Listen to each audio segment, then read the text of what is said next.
This news update is brought to you by Grab somebody and tell them hello. Your happiness will be connected to flow. Smile and cheer because that is we flow. Grab somebody and tell them hello. With your hands in the air, hands in the air, hands in the air, hands in the air. This is how we flow, yeah. Grab somebody and tell them this is how we flow.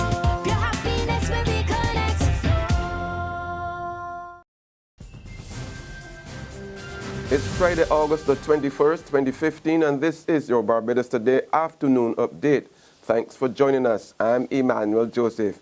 Thieves strike at the City of Bridgetown Credit Union branch in BlackRock this morning. According to initial reports, two masked gunmen attempted to rob the financial institution around 10:30 a.m. Barbados Today understands the men quickly abandoned the attempt and made a speedy getaway. Police are continuing investigations. And a 19-year-old man is facing the law courts this morning to answer a murder charge. Nicholas Ricardo Clark of 2nd Avenue, Godding Road, Station Hill, St. Michael, is accused of being involved in the fatal shooting of school teacher Dwight Holder on August the 6th at Bedford Lane. He has also been charged with 2 counts of serious bodily harm and 1 count of unlawful use of a firearm. Clark, who was the subject of a wanted man notice, had surrendered to police earlier this week in the company of an attorney at law. 6 other men, ranging from ages 19 to 41, have been charged in connection with Holder's murder. Clark appears at the District A Magistrates Court. Businesses and residents in and around Bridgetown are currently without water. The Barbados Water Authority's corporate communications specialist Joanne Haig tells Barbados Today a 15-inch main in the city has ruptured, causing the disruption. She assured that the BWA crews are on the job trying to rectify the problem. We are currently repairing a 15-inch ruptured main in Bridgetown, St. Michael. As a result, areas in the Bridgetown area, including Country Road, White Park, Passage Road, Tudor Street, Masters Road, and the surrounding districts are currently experiencing water outages and low pressure. Crews are on site carrying out repairs. Businesses have been impacted and residents have been impacted, and we are doing everything we can to rectify the problem as soon as possible. Tankers have been dispatched, and businesses that have tanks onto their actual buildings will be serviced. Those who don't, then of course, then they would be able to, they would have to catch water by other means. However, food businesses that don't have tanks may somewhat be further compromised as a result in terms of their delivery of their food service. Small businesses are suffering. That's the cry of Chief Executive Officer of the Small Business Association, Lynette Holder. While she admitted there were no statistics as yet, Holder tells Barbados Today members of her association are reporting low sales and they are finding it difficult to maintain their operations. She said the slowdown in the economic activity in the country is further compounded by what she called draconian measures in this year's budget. Holder says the requirement for individual professional operators to produce a valid tax clearance certificate to have their licenses renewed is unfair to small businesses. She also knocked the hike in the value-added tax registration threshold, which moves from $80,000 to $200,000. Holder says it's sure to hurt about 80% of her membership. The Barbados delegation has arrived in Haiti and is ready to put on a grand show at this year's Carifesta, which opens this evening. More than 12 countries and over 200 delegates will be attending the region's premier cultural event. Minister of Culture, Youth and Sports Stephen Lashley is leading the Barbados delegation, which includes representatives from the Tuckban, Landship, literary and cultural arts.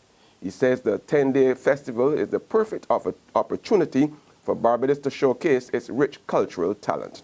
It affords Barbados the opportunity to reach out across the world through Carifesta to expose, of course, to the rest of the world what is happening in Barbados on the culture industry front and the opportunities, of course, available to artists in several areas, several genres of cultural expression that we'd want to expose and to ensure that we could have that kind of awareness, which is critical to the success of this emerging sector. There's regional and international news after this short break. Secure your future, be financially strong. Since 1983, we have been there for you. A smart range of products, great tax benefits. We're the solution to your hopes and your dreams. The Barbados Workers Union Cooperative Credit Union. The Barbados Workers Union Cooperative Credit Union. Humble beginnings to smart loans, smart savings. Save smart and borrow smarter. That's the move for me. Stability, prosperity. We're the solution to your hopes and your dreams. The Barbados Workers Union Cooperative Credit Union. The Barbados Workers Union Cooperative Credit Union. Got it in my hand, yeah. My Barbados, my bank. Got to understand, yeah. My Barbados, my bank. Ain't nothing like a core bank spare. None of them others just can't compare. You just got to love that taste. It's the world-class thing this land makes. Whether I'm cruising or at a bar, whether I'm at home, my bank spare is never far. For this blessing, got to give God thanks. My Barbados, my bank. To the region now, a People's National Movement (PNM) government will play a bigger role in CARICOM if it wins the September 7th general elections in Trinidad and Tobago. That's the pledge of opposition leader Dr. Keith Rowley, who blasted the Coalition People's Partnership government of Prime Minister Kamla Prasad Bisisar for damaging Trinidad and Tobago's relationship with CARICOM over the last 5 years. Rowley lamented that Trinidad and Tobago lost an opportunity to take a leadership role in the regional grouping, highlighting a controversial statement made by Prasad Bisisar, who said Port of Spain was not an ATM machine for the region. Rowley said his government will not speak down to CARICOM colleagues, but increase cooperation in areas such as energy. He said he wants to hold talks with Barbados in this area and strengthen bilateral relations with Guyana and Suriname. Rowley also assured that a PNM government will back Sir Ronald Sanders, Antigua and Barbados nominee for the post of Commonwealth Secretary General. On the international front now, rebels from Greece's governing left-wing Syriza are to break away and form a new party.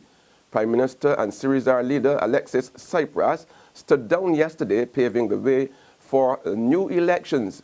The move came after he lost the support of many of his own MPs in a vote on the country's new bailout with European creditors earlier this month. Greek media reports say 25 rebel Syriza MPs will join the new party called Popular Unity. The party will be led by the former energy minister, who was strongly opposed to the bailout deal. And we leave you with this one. The world's fastest man is celebrating his 29th birthday today. Usain Bolt, who is in Beijing, China, awaiting the start of the 15th IAAF World Championship at the Bird's Nest Stadium, was treated to a traditional Jamaican birthday prank. His fellow athletes showered him with flour. Bolt, who tweeted a picture of himself covered in flour, said, "Can you believe the youth them flower me? Only Jamaicans. Give thanks. Blessed." Happy birthday to the big man. That's our afternoon update, but we will be back again this evening. In the meantime, log on to www.barbadostoday.bb, subscribe to our e-paper and email updates, or like us on Facebook. You can also catch us on Izumi Media in bus terminals or screenplay at supermarkets and gas stations near you. Also tune into Channel 101 on Lime TV, as well as the Mix 96.9 FM. I'm Emmanuel Joseph. Be sure to join us again this evening.